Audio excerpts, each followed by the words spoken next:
Hello guys, welcome back to another video, and today we are finally finishing off the Elites tier list series, at least until they release significantly more Elites, and maybe I'll revisit that then.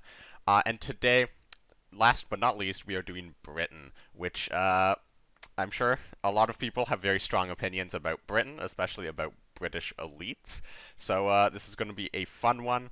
And with that being said, let's get straight into it. What a performance there by J. King. J. King, full plot armor. J. King is pushing himself into the ranks of the legend. J. King is our world champion! J. King 7! What? The back-to-back KARDS world champion! Alrighty, starting off, we have the Parachute Brigade. I believe this is what it is called. It sees so little play that honestly I'm not sure what it's called. However, following a recent buff to the card, it's a 3-cost 3/5 infantry with deployment, retreat a unit from the front line. Now this is retreat any unit. If you have a unit in the front line, you must target your own unit to retreat it. And then after it retreats, if the front line is empty, or if there's just no units when you play it, it gains blitz, so you can blitz into the front line. So it's a weird card. It's certainly a weird effect. It's certainly very niche. However, it's hard to call it bad because there are times where it's certainly acceptable. So I'm going to leave it here in B tier, where it's a good card, but you're not going to run it in every single Britain deck ever. Honestly, I don't think we've seen it run in almost any Britain deck, but that's less to do about the card being bad and more just kind of strange. Maybe we'll move it down to C tier, but probably at the lower end of B tier for now. Then we have ATS. This is going to go down into D tier. It's slightly more on the not supported side of terrible / not supported. The reason ATS is down here is because if you compare this to any of the other card draw in Britain, just like immediately you can compare this to Convoy. So Convoy is 3 credits, draw 2 immediately. ATS is 3 credits, don't draw anything. However, when you hit the opponent for 3, or if the opponent takes 3, like if they play a Red Dawn or something, you draw a card. So you have to hit your opponent for 3 on 3 separate occasions for this to be better than a Convoy. And even then, that's still accounting for the fact that you're drawing these 3 cards over a longer period of time because it can only trigger once per turn.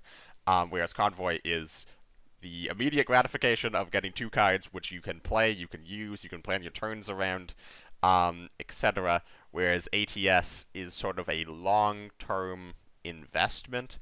However, it's an elite, which means if this is like in the bottom half of your deck, you're not going to be able to trigger it nearly as much as if this is in your opening hand and you play this on turn 3. And that being said as well, just the types of decks Britain has, it's usually not easy to deal 3 damage to the opponent on a consistent basis. Because Britain Control is very, very defensive. You just sort of turtle up with a ton of guards. And then finish them off in like 2 or 3 turns with some heavy hitters. And in air, you do not want to be, like, you want your immediate gratification. You want the cards immediately in your hand because you're trying to do a lot of setups, like huge boards with huge close air supports, or huge boards for Empire strikes, etc., etc., etc. And ATS is just really slow in all of these things.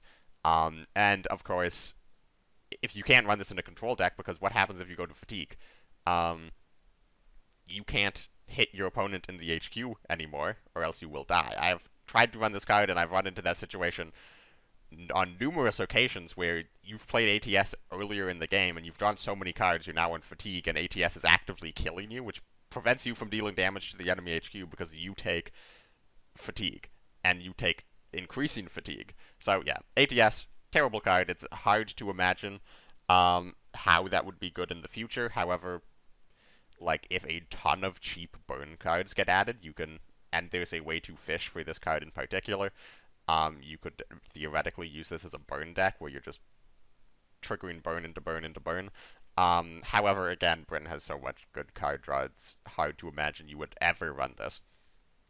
Now, if this was in like any other nation, it would be considerably better, but in Britain, yeah, it's terrible. Then we have the Bowfighter, which I'm going to put down in weak. I mean, it's an interesting card. It's a 6-cost 4/4 bomber with the passive text, deal 3 damage to any unit that attacks this. So it's like sort of like ambush. It's like sort of like a permanent ambush, and it's on a bomber, which is interesting because bombers normally do not deal anything when attacked.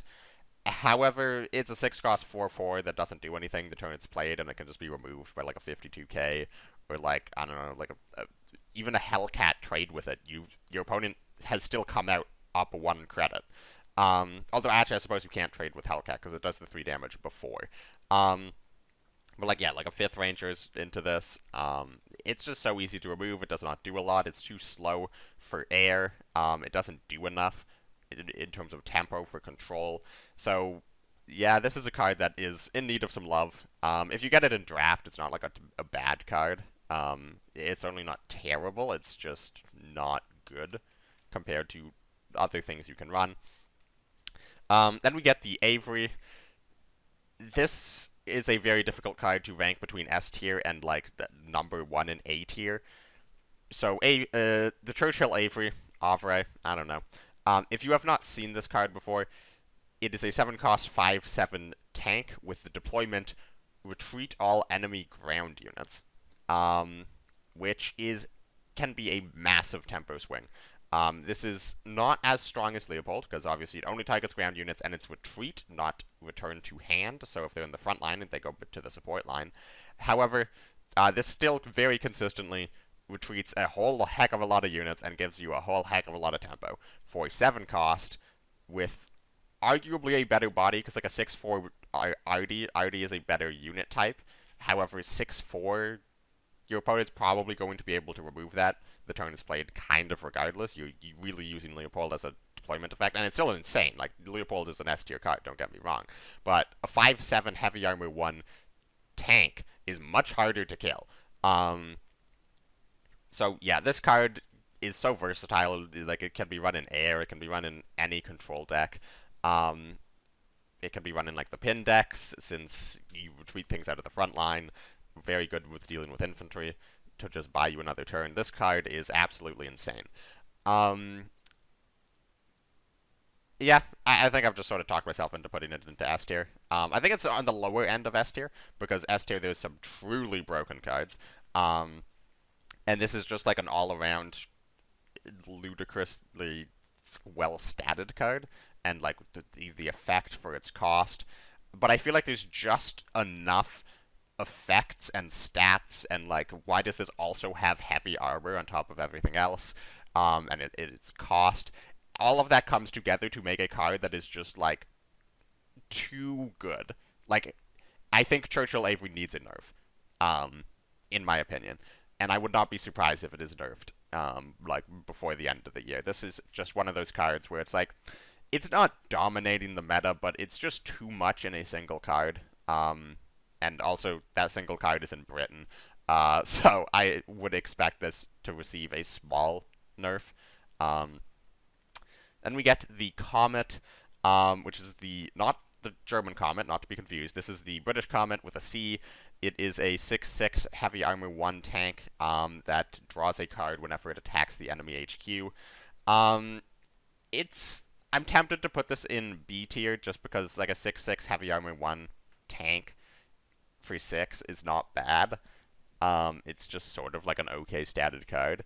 However, I do think that is just strictly worse than like the T-34-85, which is the 5/5 heavy armor 1 tank for 5 that draws a card whenever the enemy targets it with an order. And that card is a standard and also sees no play.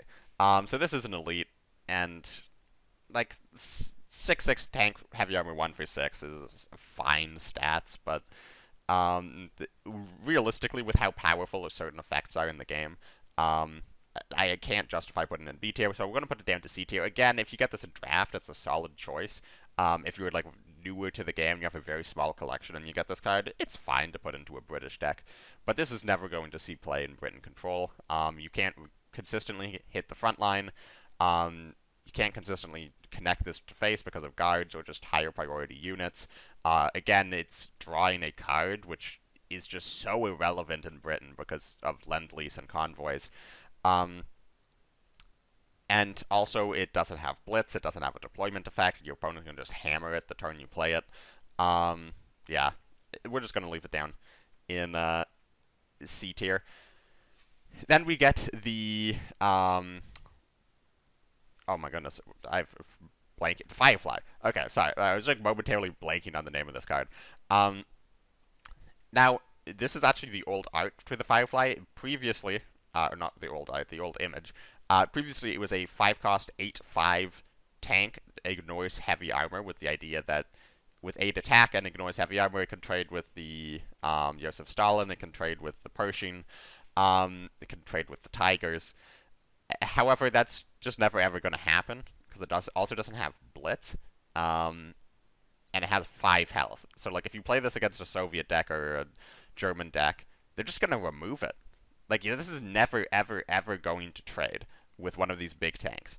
That's never, ever happened in the history of the game, ever. However, they have recently changed Wellington to a 5-cost, 5/5 deployment. Well, I'm going to actually quickly double-check, because I have not played with the new Firefly. So I'm just going to quickly double-check what the change was, so I get this correct. So the new version is a 5-cost, 5/4 deployment to deal 5 damage to an enemy tank, which is significantly better than the current version, that it destroys T-34s, T-34-85, it destroys Panther G, it destroys Panther A. It's a very powerful card, and I think it fits straight into Britain control.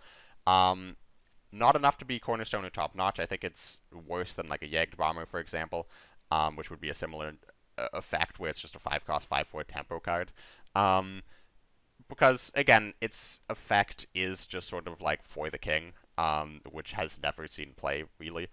However, it's significantly better than For the King. Don't get me wrong.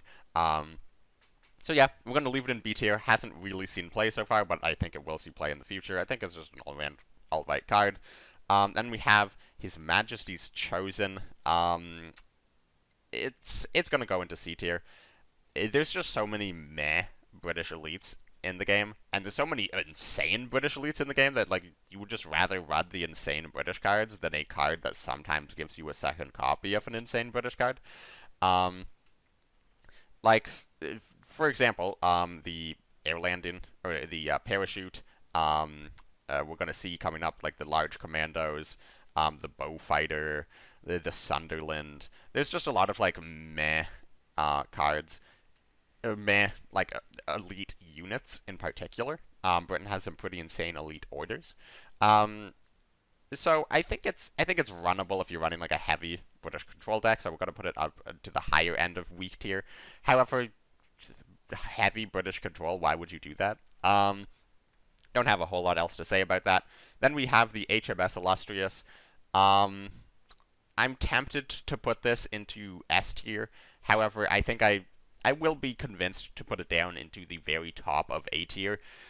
This card is absolutely insane. I think it's one of my favorite cards in the game. Now, obviously, you're almost certainly most familiar with this card in Brit Air, where you run a whole lot of air synergy cards, a whole lot of British air synergy cards, a whole lot of bomber synergy cards, and this is 3-cost, summon 2 British bombers with blitz, so you can buff them in an attack. You can play that and another bomber and do like a 4 damage Empire Strikes. You can Empire Strikes and then attack to pick off the higher health units.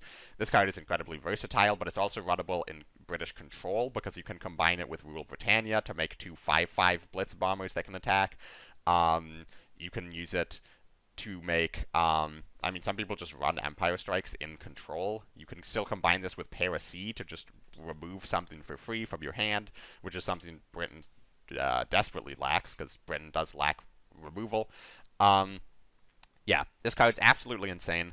And yeah, honestly, it's hard not to put this into S tier. I mean,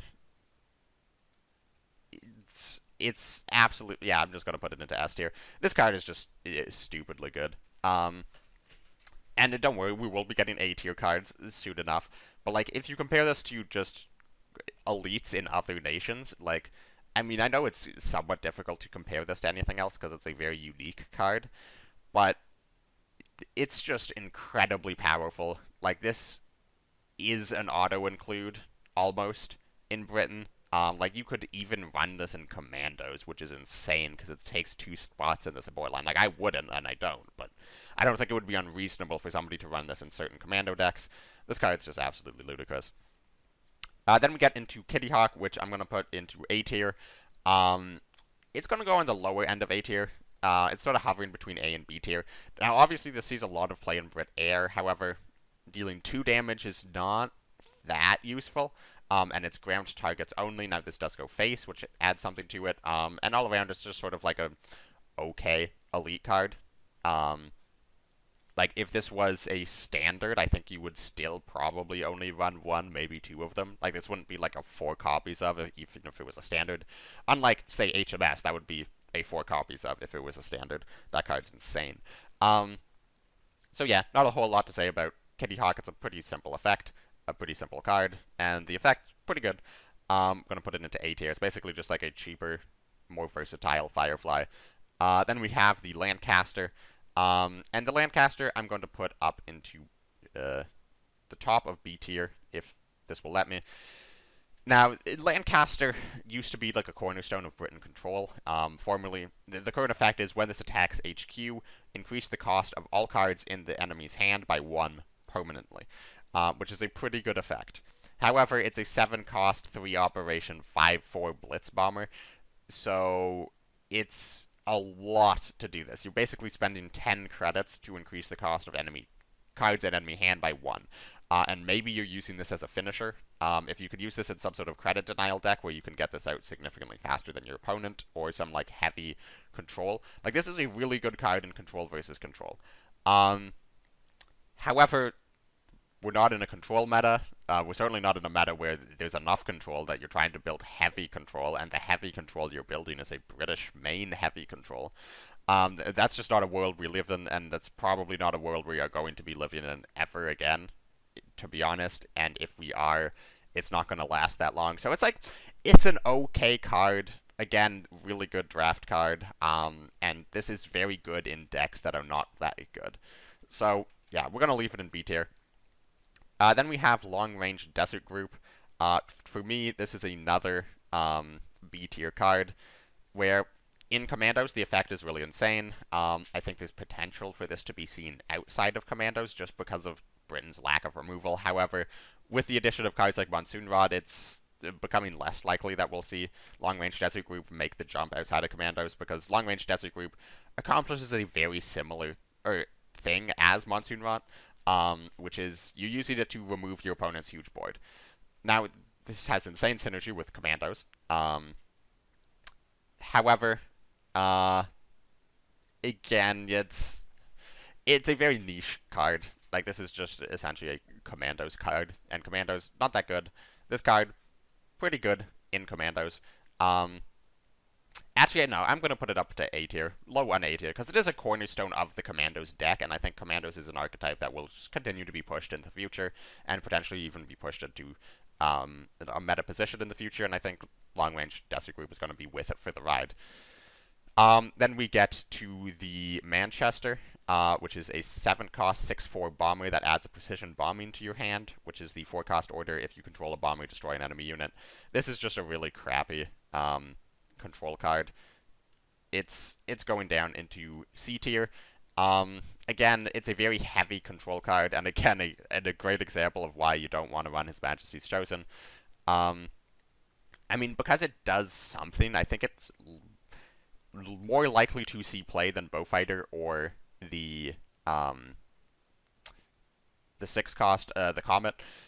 Just because for 11 credits, you can play this as a destroy an enemy unit, which is of your choice, which is a similar effect to B17. You're spending 2 more credits than B17, you're getting a slightly worse body than B17, however, it's a targeted destruction. However, it is a targeted destruction through the formative order, which means you can't hit Panther Gs, you can't hit Tigers, you can't hit King Tiger, which is sort of the main plus side of running a card like B17. So, yeah, it's going to be down in C tier. Again, it's a heavy British control card, and heavy Britain control. Not that good. Then we get to everyone's favorite card in the game, Monty. This is just going straight up to S tier, number 1. This card is absolutely insane, like even following the nerfs. So this card is a 1 cost. If you're not familiar with it, Monty, 1 cost order, pin all enemy units. If 3 or more are pinned, draw a card. This used to be just pin all enemy units, draw a card.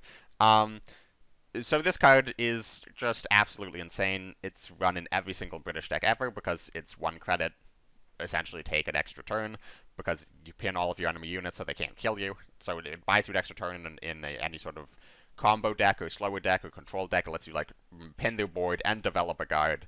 So then on the following turn you can play a board clear and you have a guard and a board clear. Something like that. Of course, this is run in air because you can use it to just essentially go all face, pin the entire board so they can't kill any of your units, and then you go all face again and you win the game.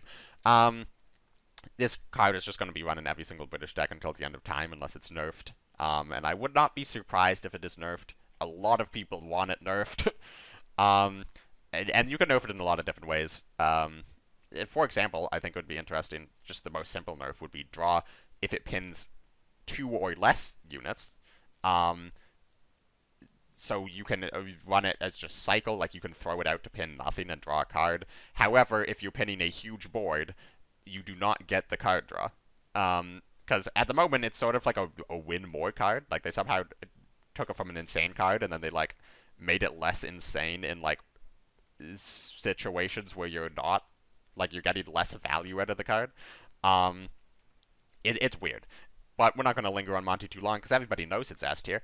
Then we get to the Mosquito. This is going up into A tier. It is better than the... It is better than the Kitty Hawk. Mosquito is a card that has actually been seen less and less play in air and British control. Not that popular, and this is a card you could reasonably cut from it. But Mosquito, 6 cost, 4/4 fighter, deployment, deal 3 damage to any unit. Any enemy unit. So can't go face like Kitty Hawk, but it can hit air units. And 3 damage, significantly more important than 2 damage.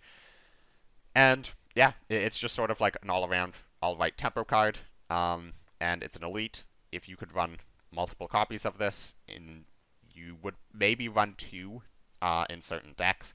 Like, it's comparable to a 0, I suppose. 0 is a 5 cost, 4/4 fighter, deal 1 damage. This is a 6 cost, 4/4 fighter, deal 3 damage. Now, there's some other differences. 0 can hit face, 0 has ambush. But, yeah, all-around solid card. It makes up removal Britain lacks, but as Britain gets more and more removal, this card will see less and less play, because it's maybe not the most efficient way to get removal. Then we have the 6 cost Commandos. This card is... It's somewhere between D tier and C tier, because this card does not have a lot of support. Of course, the effect on this, it's a 6 cost 3/3 Fury Ambush Infantry. Incredibly odd combination of effects. I guess they were too scared to give a smokescreen, so they just wanted to throw on a bunch of other stuff. With the passive effect, when you cast an order, deal 2 damage to a random enemy. So it's basically just a large commando. However, it's a large commando without smokescreen, and it's 6 credits. And the fact, like, this is significantly worse than deal 1 damage to 2. Like, deal 1 damage twice to a random enemy, because if your opponent has a board of 1/1s, it will deal 2 damage to one of the 1/1s, so it's significantly worse than 2 commandos the vast majority of the time, and it costs more than 2 commandos, so you're really only ever running this on top of the whole commando package, and you just don't need it because you have Commonwealth as a win condition. Yeah, this is just not a good card. I tried to make this work in the Reichsbank Commandos, where you gain a whole bunch of credits so you can play this and play a bunch of orders on the same turn, and just use this as a huge burn card, and I think it's fine in that situation, but there's just not enough support to push that. So I'm not saying it will never see play, because I could see this scene play with enough cost reductions on things, for enough like huge order spam turns where you can just use this as a huge burn option, but until we see those cards, this is going to be down in D tier. Then we have the Oxford. It's it's difficult to evaluate Oxford because you are only ever going to be running this card in a deck pretty solidly built around it. However, even then, it's a one-of card, so you can't really build a deck around it because you don't have a way to fish for Oxford specifically, and even if you do, it's very easy to kill. And also, there's just a lot of ways for your opponent to get more of an effect off of this. Like, if you play this and then, like, a guard, and you buff the attack of that guard, then your opponent plays a couple units that all get buffed by Oxford, and then they kill Oxford. It's like, you haven't really come out on top. Yeah, just all around, very terrible card. Not really supported by anything. And maybe there's people who are going to get angry at me for saying that. I know there's people out there who really like playing Oxford decks, but it's just not a good card. And it's just going to stay down here in D tier. Actually, even going to put it like this. Then we have the Pioneer Battalion, which is, of course, the British 04 Smokescreen Elite. It reduces the cost of orders by 1 to a minimum of 1. This card is absolutely insane. This is just going straight up into S tier. This is a nearly unrestricted credit gain. So consider every single time you cast an order for 1 less and you end your turn with all of your credits spent, you have essentially gained a credit from Pioneer. Which means if you play Pioneer on like turn 1 and then on turn 2 you play like a Convoy, let's say, you have already gained the credits made up for Pioneer. So essentially you have Pioneer has paid for itself in terms of credits. Now, of course, it has taken up a card, but if you play Pioneer and you get the discount on, say, 10 orders, which, like, is not unreasonable in any given game. Like, it's just a generic, like, control game, like a British ramp deck, where you play, like, Pioneers into, like, double the War Machine or something. That's a 1 cost, gain 10 credits. Like, that's absolutely insane. If you run this in a Commando deck where you get the discount on, like, let's say 15, 20 cards, absolutely insane. Credit generation is the strongest effect in the card game, and we've seen Nakshub was sort of the only card that could rival Pioneer in terms of its unrestricted ability to gain credits, and that was nerfed. And obviously Pioneer was nerfed because it used to just reduce the cost by 1, so 1 cost orders became 0 cost, which was absolutely insane. That made it probably the single best card in the game. But in its current form, still a very powerful card. This is a card that will only get better as more and more orders are added to the game. Yeah, this card is just great. Then we get to British Research. This is also going up into S tier. Like the other 2 researchers, I think British Research, by far the most flexible of the researchers. I think it is difficult to compare this to US in terms of, I think the US has a greater overall value most of the time, whether you're getting nukes or penicillin, or even sometimes you go for the pressurized cabin. It will generally overall create more value and have a larger single effect on the game if you reach that point. However, US is significantly less flexible, which means that oftentimes you either have to just use it for depth charges to not die, or you just die without playing it, period. Like, you get to nukes in hand and then your opponent kills you. Whereas British Research, you could reasonably go for any 4 of the options, and any 4 of the options are going to be very, very good. If any of the 4 of the options were standalone cards, you would run them in certain decks. So, option 1 is Radar, just draw a card, heal 4, that's really good. Even in air, I am a huge proponent of running Research in air. I know a lot of people disagree with me on this, but I run Research in almost all my air decks, because just draw a card. If you're against like a discard deck, or you're just not hitting any of your card draw, that's just 1 more card draw, gets you 1 deeper in the deck. If you're against Jagro, it gets you a little bit of healing that air otherwise lacks. And of course, in air, you're really going for the synthetic rubber, which is probably the most powerful, consistently powerful option off of Research, which is the tier 2 option, which is give a unit +4 health, and then make its attack equal to its health, which if you play this on a Swordfish, for example, you make a 7/7 bomber. If you play this on a Blackwatch, for example, you get a 10/10 Fury. Synthetic rubber is absolutely insane. It can end games out of nowhere. It can threaten to end games out of nowhere, which is just incredibly powerful, because at any point you can then choose to go for a different option. If you're just sitting on tier 2 research, your opponent has to remove any unit with high health. The tier 3 option, of course, is the radar, not radar, sonar, active sonar. Which is increase the cost, pin all enemy units, increase the cost of all cards in the opponent's hand by 3 permanently. You could just completely brick your opponent if they have a large hand. That can sometimes be enough to just give you a ludicrously powerful tempo lead in a control matchup to end it out. And then, last but not least, you have the finisher. Bletchley Park used to be the single best effect in the entire game, and its current version is still one of the best effects in the entire game, just against specific decks. But if you pull it off against specific decks, it's essentially a game over, because it returns all cards from board, and all cards that cost 5 or less from board and in hand, and put it on top of the deck. Which, against certain decks, is almost every single card. And not only are they taken off the board and out of your hand, it's on top of your deck, which means that you can't get into the card draw that might be still left in your deck. Yeah. British research, absolutely insane.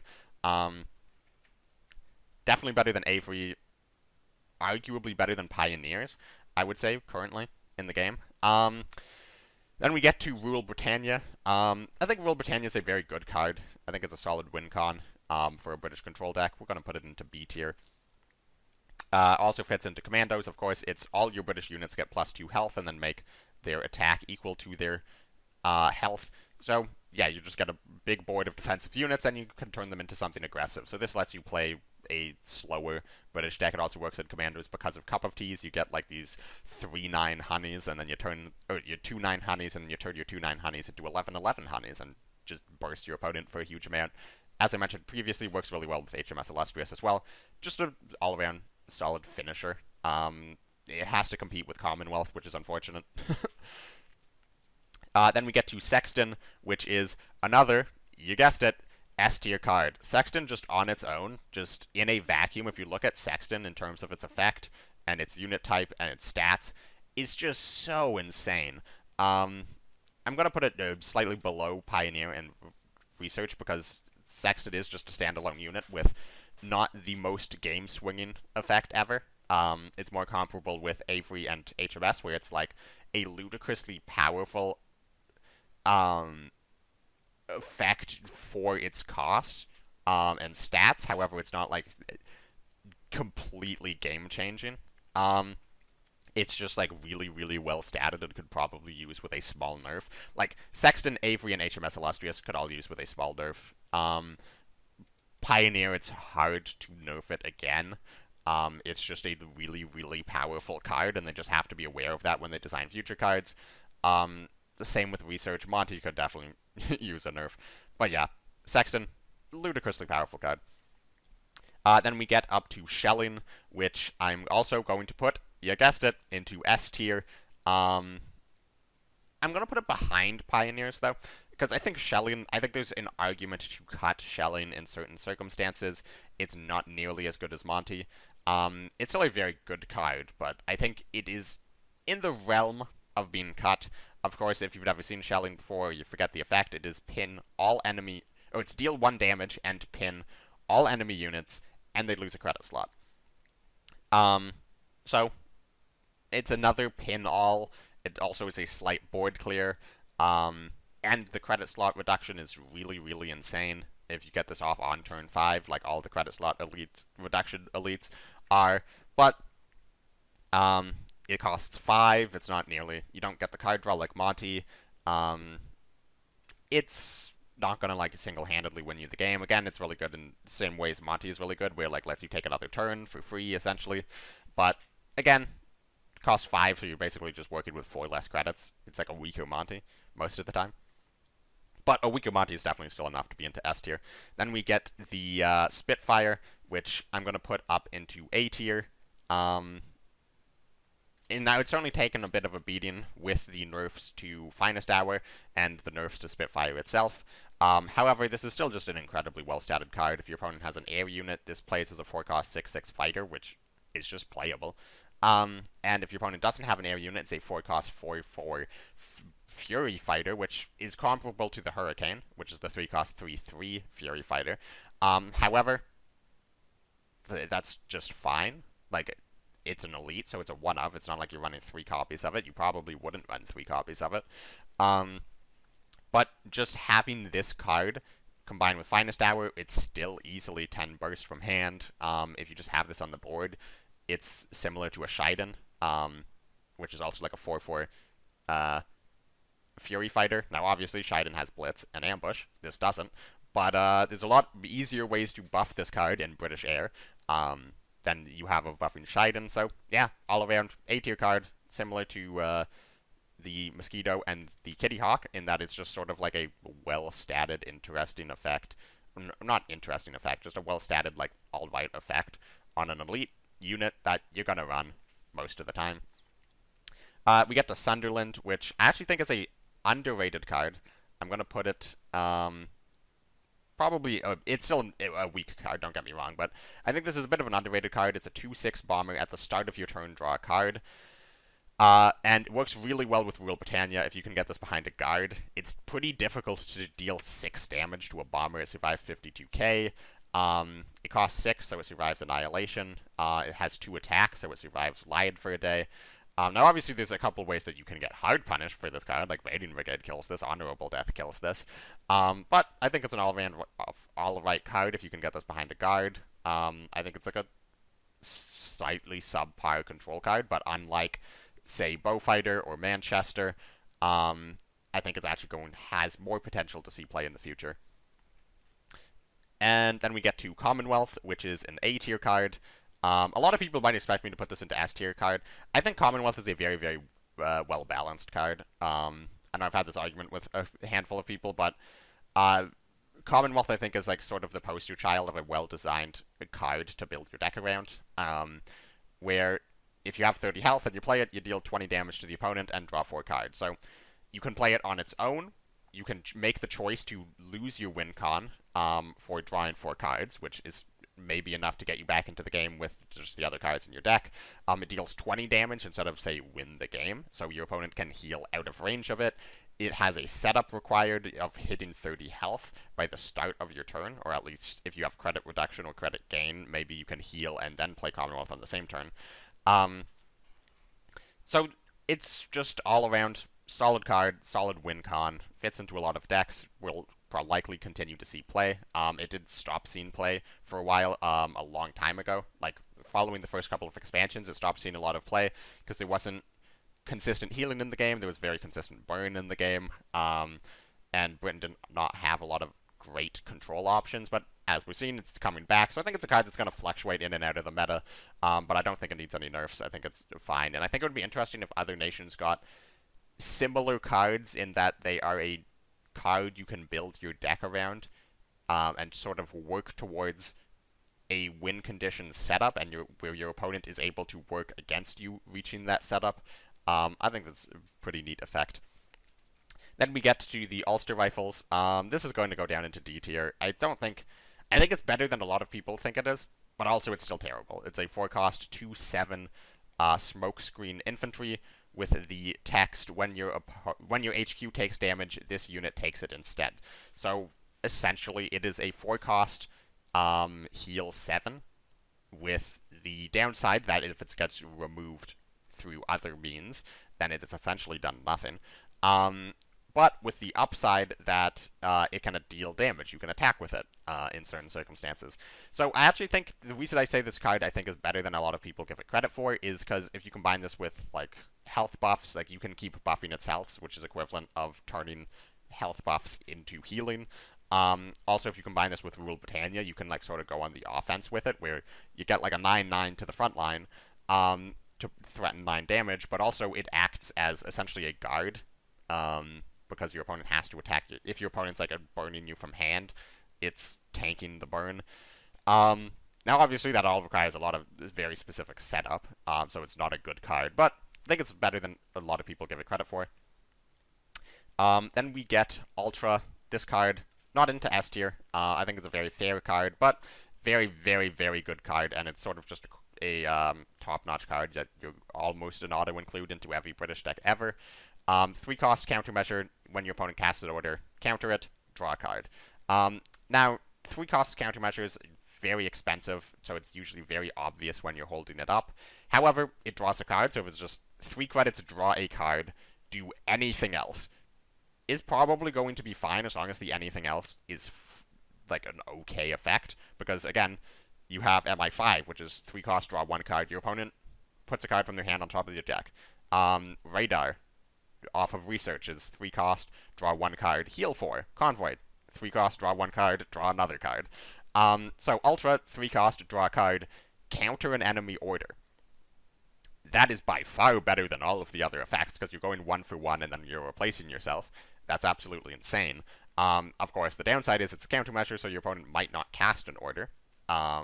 So you could just hold this up and your opponent doesn't play an order. However, you're only going to be holding this up if you're in a situation where you're holding it up to protect your board from an order, and your opponent doesn't play it because they know you have Ultra up, or you hold this up in a situation where you would otherwise float 3 credits, and you're just looking for card draw. So, all around, really, really good card. Not into S tier, pretty fair. Just run cheap orders to counter it, or there's a lot of ways to play around it. And last but not least, we have the Wellington, which is another A tier card. I would actually put it here, between Spitfire and, well, actually, because of its potential to be run in Commandos, in these, like, sort of order-heavy pins, like a sort of slower setup British control decks, that, like, where Commonwealth is the win con, and you run Wellington as just a little bit of extra burn to get across the line. I think it's really good. Now, also, of course, it's run in air. The nerf to it was pretty heavy. However, as we've seen, it's bounced back, and it's almost just as good as before, maybe even better, because the 4-3 stat line is better than the 3-4 stat line in most decks outside of air. So yeah, adds a little bit of burn. Interesting card to play around, interesting card to work around, and that brings us to the end of this tier list. As you can see, Britain has 7 S tier cards, 7 A tier cards. Britain does probably have the best elites in the game, and not just the best elites in its current form, but like the best elites that are going to scale well into future expansions. Because you have cards like Monty and Pioneer Regiment that are just like, it's so good, and are only going to get better as more cards have synergies with them. And then you just have cards which are just permanently going to be a staple of the format, like Ultra, Shelling, Sexton. So yeah. So let me know what your thoughts on this British tier list are. Do you agree with me? Do you disagree with me? How would you nerf some of these S tier cards? And yeah, that brings us to the end of the tier list series. I've gotten a lot of requests to do other tier lists, so I certainly will have that in mind in the future. Let me know what other tier list videos you want to see.